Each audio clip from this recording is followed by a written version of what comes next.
All right, everyone, welcome back into another props video. Going to be giving you guys the game-by-game breakdown here for the Wednesday NBA games. Let's go ahead and get into it.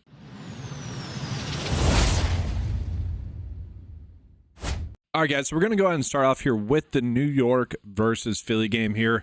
Let's start off with looking at Philly. So Philly, looking at the players that are listed out for them, they are still pretty darn banged up here. Look at the projected starting lineup, guys. Tyrese Maxey, questionable. He could play.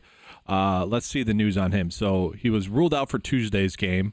Front end of back-to-back, probably more likely to play today. Kelly Oubre is going to be good to go. Paul George as well was ruled out on the front end of back-to-back. You have Caleb Martin questionable. All these players, we'll see. Joel Embiid questionable as well. So that creates a lot of issues with potentially being on anyone from this game, whether or not some of these players are going to be active, because if, let's say, Embiid does sit, that increases the likelihood for this game to be a blowout, which then obviously hurts some of the prop bets that we could potentially be on here. Looking at Joel Embiid, though, over 3.5 assists is actually seemingly a decent bet here.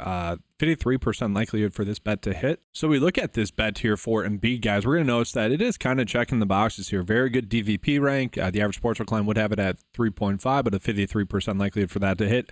We see the game load, though, kind of sucks, right? But we'll take a look at his matchup with the New York Knicks in the past. Did have, still limited minutes in that game. 26 in that game, was still able to get to 5 assists in that game. So as long as the minutes are there for him, he should be able to get that over of his assists there. But that's really the only bet that I'm kind of seeing in this game here for Philly in terms of bets that are popping up that I want to be going out of my way to target. I don't hate the idea of Paul George under points and assists for more like traditional sportsbook bets, but not one that we need to go out of our way to target on PrizePicks or Underdog. And then from there, guys, let's go ahead and jump on into New York. So kind of the same thing that we've seen from them. Cat is questionable, expected to play. Jalen Brunson questionable, expected to play there as well. We are seeing some slight minutes bump for them, and I think that just comes due to the game, potentially being a close game with it being a 5-point spread. Looking at the prop bets that we're getting for them, I think they're all pretty much correct in terms of the lines that we're getting. No real need to go out of our way to target any of those. So let's go ahead now and jump on into the next game here. So let's go ahead now and get into this Boston versus Toronto game. The first thing that sticks out to me, guys, is the point spread here. So 13.5 points. Now, I've said a few times now, when we get this kind of spread here with Boston, I think it does increase the likelihood for someone to sit in this game. We saw this actually happen last week in a similar spot. And so with that, it is interesting. Like, I don't mind actually targeting a lot of over bets for the Boston Celtics if we are getting them. But most of the good over bets that we're getting for Boston is going to be with Tatum. Now, they're all pretty good bets there, over 4.5 assists for him. Let's take a peek at that Tatum prop bet. I'm doing it on the Underdog cheat sheet right now, whatever you can look at it on the PrizePicks. We are getting the same bet on both sites currently, which is nice to see. We see the game log here, okay, in terms of consistently getting the over. Look at the matchup with Toronto here, guys. Very much hit or miss. In one game, only 29 minutes in that game, so you can see why he wasn't able to get the over in that game. Just didn't need to. And then in another game against them, did get a bunch of minutes in that game, 9 assists in that game. So no real takeaways from looking at the game log there. Just ends up being a solid bet on paper with that matchup against Toronto, which is a good kind of DVP rank there as well. We do need the minutes to be there. They are expected to be a little bit less, mostly due to the fact that this game could end up being a blowout. But again, if they choose to sit someone from Boston there, obviously they go deep, they can get away with that and still win the game, then we might get the game being a little bit closer, which then might lead to Tatum getting a little bit more run in this game, which obviously we would want to be targeting him then. For Toronto, we are seeing some minutes bumps there for their players like Scotty Barnes. Now we are getting Jakob Poeltl for over his rebounds as well here of 9, which is a decent one.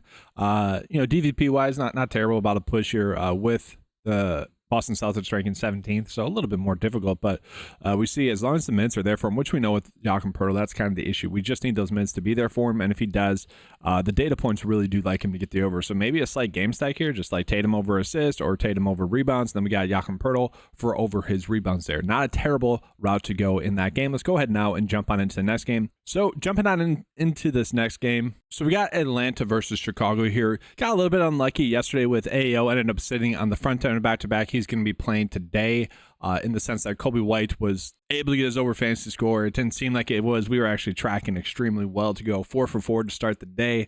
And then Kobe White ruined that. Overall, guys, yesterday, I mentioned we had a lot of really good solid bets on the board. They all ended up hitting about at their expected rate. So if you kind of just combine all the percents together, basically 55% of them ended up hitting, which was, again, we had a ton of bets. That was kind of the issue with yesterday. It was just like, all right, we're getting a bunch of these really good bets. How do we go about attacking them? Or how do I go about giving you guys all those good bets on the board? where it's just, all right, we're getting good bets. We know that basically 55% of them are going to hit. Let's just go ahead and attack it that way, basically. But looking at this game, guys, no really good bets. All the bets that we are seeing here on this board are all pretty much adjusted correctly, specifically for prize picks or underdog purposes here. Okay, now it's a good matchup for Atlanta, actually a good matchup for Chicago there as well. So, like, we are getting plenty of opportunities to potentially be betting some overs here. But do we need to be going out of our way to target those bets? Probably not. Probably not. All right, guys, so let's go ahead and now jump into the Dallas versus the Pelicans game here. Looking at, we are actually getting some decent profits, I would say, here for like Kyrie Irving and PJ Washington. PJ Washington and Kyrie Irving, again, more traditional sportsbook bets here, but let's take a peek at both of those. So looking at the bets that we're getting here for Kyrie using the PrizePicks cheat sheet, we are going to notice he does get the best matchup for rebounds and assists. So we go ahead and click on this one. So we can see 9.5 to get the over. We are seeing that he has been struggling, though, in this department. So it's kind of push comes to shove here, right? Like, all right, is he going to take advantage of the easier matchup, or is he going to continue to struggle to get the over? On top of that, against the Pelicans, he only had 8 in that game there as well. So interesting bet there. Maybe not as good of a bet as I would have liked to have seen. But let's take a peek at PJ Washington then as well. So PJ Washington, like if you wanted to bet his over like 7.5 rebounds, I actually don't hate the idea of that. We can see his game log has been pretty solid, at least recently. But the bet that we could potentially get on a little bit more would be his over points, rebounds, and assists at 22.5. We are going to see a little bit of a hit or miss nature with him, right? Lots of streaks here when we're looking at the game log. But through and through, he does get a good matchup here. The Pelicans are coming in on the back end of back-to-back. Maybe that makes this game actually not as close as it's projected to be at 2.5 points. We will see, but not a terrible spot there for PJ Washington as well. Jumping on into the next game, we got Memphis versus San Antonio here, guys. Sohan's still out. Jay Huff expected back. Marcus Smart still out for them. So let's take a peek at the Spurs profits we were getting. We are still getting Devin Vassell getting a massive projected minutes bump, 7 there for him compared to his average. But with that, we aren't really getting any good spots there for him. Harrison Barnes does get a good matchup here, but we are seeing the projection data is already adjusting for that good matchup. Nothing really too much there. Let's go ahead now and jump on into Memphis. Memphis, we are seeing some, a little bit more minutes bumps for their players, which is nice. The issue with Memphis is they have been spreading out their minutes a little bit too much. But I wouldn't say we're really getting anything too crazy with there. The only thing that I kind of see standing out here is maybe Zach Edey, maybe Jalen Wells for their points and rebounds. We'll take a quick peek at both of those. So looking at Zach Edey, he does draw a phenomenal matchup here with him. Take a peek at the projected minutes, so that's a concern. Only 21 projected minutes in this game. And it's definitely not a lock and load, even given the matchup for him to go out there. It's a bet that's not terrible, but not a bet that is obviously a lock and load. A better traditional sports bet once again. Let's go ahead and take a peek at Jalen Wells. Jalen Wells is someone that obviously gets a little bit more run, which leads to a little bit more predictability for him. He does draw a more difficult matchup here with the Spurs, and we are seeing a little bit more hit or miss nature with him.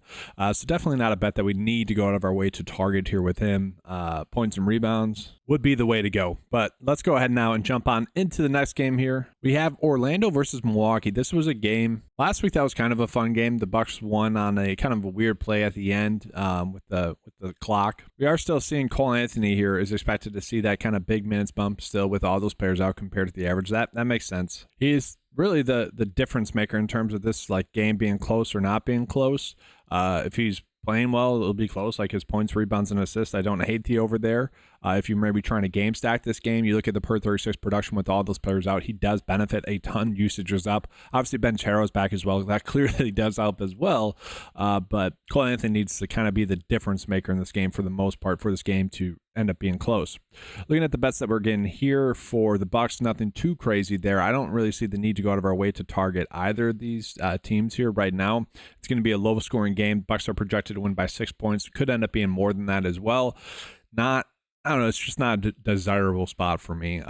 Bucks are coming in on the back end of back-to-back here as well. So we'll go ahead now and jump on into the next game. We got Charlotte versus Utah. Charlotte versus Utah, extremely interesting spot because of how banged up Charlotte is. So we're getting a lot of players that are expected to get some minutes bumps here for them, as well as Charlotte's, with them kind of getting a little bit healthier. So let's actually go ahead and take a peek at both teams here a little bit more in detail. So for Charlotte, we are seeing LaMelo Ball just get a good matchup here, but the lines are already adjusting for that. I really wanted to see if we were getting any good ones for Mark Williams, maybe his points. We see PrizePicks has it set at 12 right now, which probably a little bit too low. Some lines are giving us at 12.5, heavily favoring the under, whereas some of the lines are giving us at 11.5, heavily favoring the over.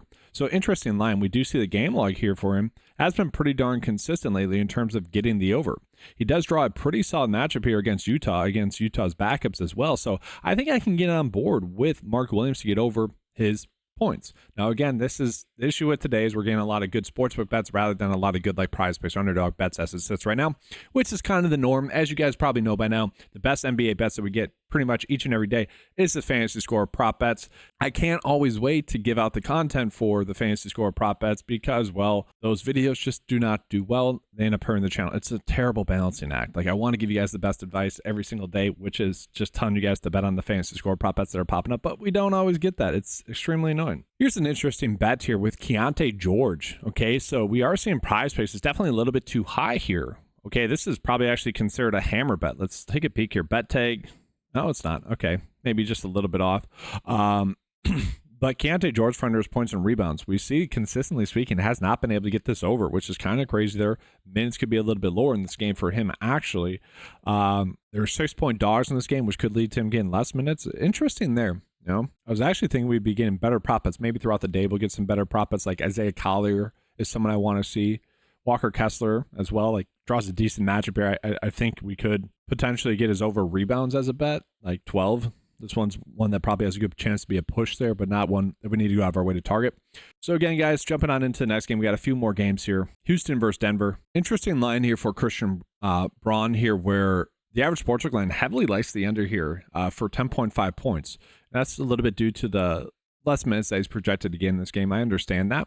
We are seeing some differing lines here as well. ESPN bet for this game has the game set at 1.5, whereas some are giving Denver 1.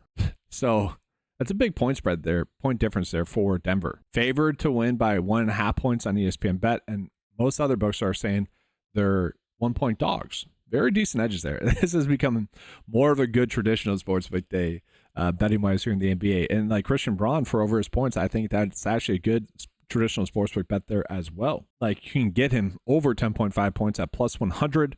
And the reason I like that is what projected line nicely over the average adjusted line, which takes into account the minutes decrease, and you still expect to get the over there. So interesting bets for him there. Go ahead and jump on into Golden State real quick. Golden State versus Memphis. For Golden State, we are seeing Kuminga still out, Pod's still out. And so with that, we are seeing that minutes increase still for Jackson Davis there. But this game is a game in which maybe it's a blowout, maybe it won't be. 6 points. Again, I start to worry about blowouts at about 7 points. But we're really not getting any like favorable bets here, especially in terms of over bets. Draymond Green here for potentially over his points and rebounds. All the other data points kind of like the over here at 13.5. It's okay.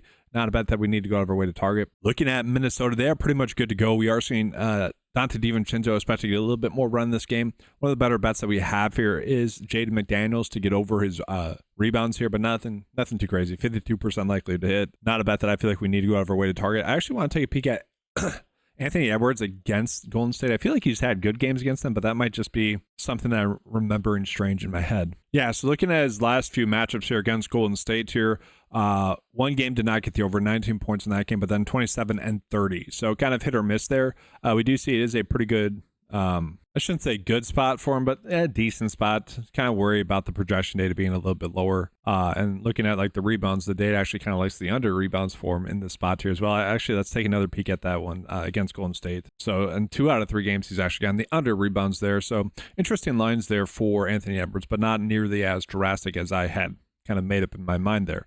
Let's go ahead and jump on into the next game. We got Miami versus the Lakers here, guys. Max Christie still expected to see that minutes bump here. And obviously Jimmy Butler still out for Miami. Not really seeing many bets here that we should be going out of our way to target actually in this game. We'll jump on into the last game here, Brooklyn versus the Clippers, and kind of the same thing there. And so let's just take a peek here at like any hammer bets that we're getting here today. On PrizePicks, we're getting 1. So really nothing too crazy here. And that's for Anthony Davis to get under his points and rebounds. We can see it right across the board. It's kind of telling us everything that we need to know there. We're not getting that many lines in on him just yet, but we have noticed he has been a little bit hit or miss in that department. So not exactly a bet I feel like we need to go out of our way to target, but did want to call that out to you guys. And then let's go ahead and take a peek here at the NBA Underdog tab. Are we getting any hammer bets here? We'll take a peek. Zubac. Oh, Actually, maybe over his points and assists. Okay, so it does seem like we're actually getting a little bit better edges today on Underdog. So Zubac for over his points and assists at 15.5. Don't hate that bet. And you guys can see here Joel Embiid for under his points. We can see why that one's kind of popping up here on Underdog.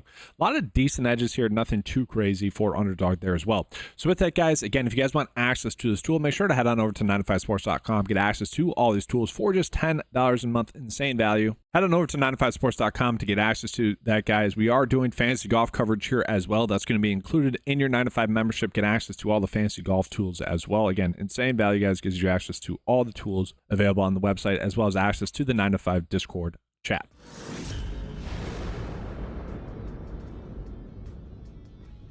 All right. So getting into the bet of the day here, guys, for PrizePicks purposes, as it sits right now, the only bet that I really like is Tatum for over 4.5 assists on PrizePicks. Again, I mentioned I viewed this as more of a good, kind of more traditional sportsbook day, just because we are getting interesting lines here. Like, I'd rather bet on Christian Braun for over his points here. You know, you're getting a better payout for that. I think that's a better route to go. And that's just kind of the issue with a lot of those bets that we are getting here on PrizePicks. But on Underdog, I kind of just showed you guys we are getting a couple of decent bets there. And so to give you guys a proper bet slip on the day for PrizePicks, I will include that Tatum prop bet there for over 4.5 assists. And then we're going with the best bet on the board right now on the PrizePicks cheat sheet for just in general for the full PrizePicks cheat sheet. We're getting Juwan Roberts for over 23.5 fantasy score. That bet has about a 55% edge rating there. So decent bet there. 2-slip bet for PrizePicks. We're also going to give you guys a 2-slip bet here for Underdog. And then, yeah, just looking at Underdog, trying to do a 3-slip bet here, guys. Again, we're getting a decent college basketball prop bet. We will see once the fantasy score prop bets come in there for college basketball for Underdog. Typically, we can get some pretty darn big edges like we were able to get yesterday with some of those bets there. And then Zubac for under his points, or sorry, Zubac for over his points and assists. Decent bet there. And then just going with Tatum again. I hope we get another better bet. I don't exactly love the idea of double dipping. I would love to spread it out, but interesting board today. Like, we got a ton of games, and we'll get better prop bets throughout the day. But again, as it's right now, just a better traditional sportsbook day rather than PrizePicks or Underdog day. But that's going to change. Like, it really will. All right, guys. So that's going to be all though for this video, guys. Make sure to give a like and subscribe to the channel. Again, if you guys want access to any of the tools, you know, obviously get access to those fantasy score prop bets as they're popping in throughout the day. That'd be a pretty big edge. Head on over to 9to5sports.com to get access to that for just $10 a month. Thanks for watching, guys. Good luck with all your bets. Leave a like, subscribe as well. That's all. Thanks for watching. And as always, let's keep cashing.